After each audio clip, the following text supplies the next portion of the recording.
Donc, vous avez utilisé cette adresse-là pour télécharger Zip. Quand vous dézippez, vous obtenez quelque chose qui ressemble à ça.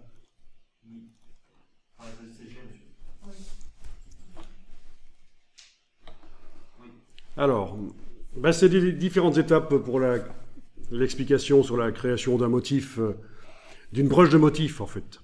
Donc, il y a les brushes artistiques, il y a les brushes diffuses, et là, c'est un troisième type de brush, les brushes de motif.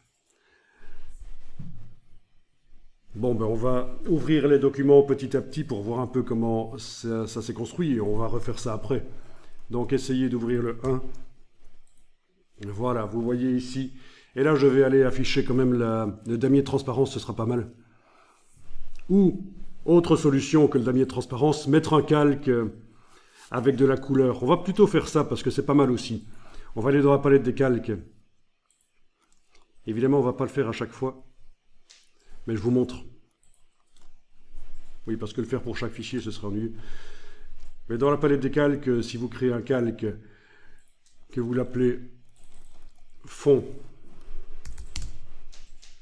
c'est juste arbitraire, on pourrait l'appeler comme on veut. Vous le mettez au fond, il est déverrouillé, sélectionné. On zoome en arrière, vous pouvez faire une grande forme en couleur.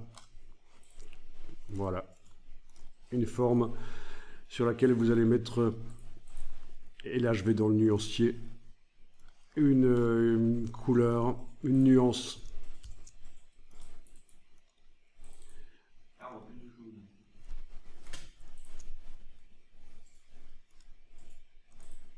Voilà, ce genre-là.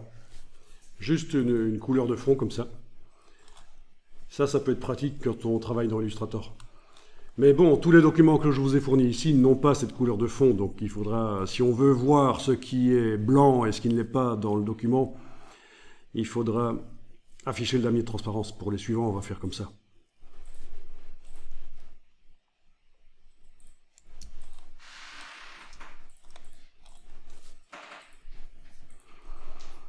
Bon, donc vous voyez, c'est bêtement une espèce de tronc stylisé qui a été fait comme ça. C'est une espèce de tige de rose. C'est pas très important le graphisme ici.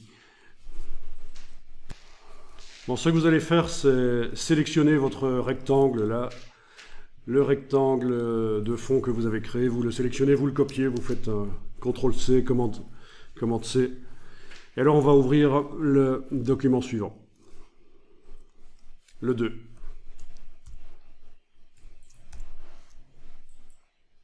Voilà. Ah tiens, le 2 a déjà la transparence. On va masquer la transparence. Affichage, masquer le damier de transparence parce que c'est désagréable. Voilà. Et je vais vous montrer un truc intéressant ici dans Illustrator que vous connaissez sans doute pas. Le collage selon les calques. Donc, la forme rose que vous avez été copiée là, il y a 30 secondes, elle était sur un calque spécifique, rien que pour elle.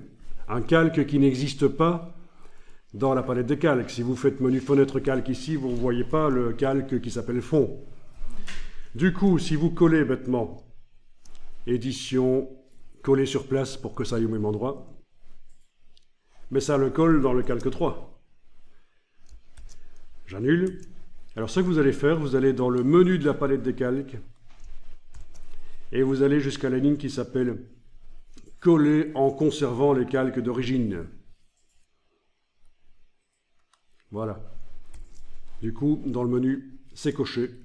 Du coup, si je colle, eh bien, l'objet arrive sur un calque qui s'appelle fond.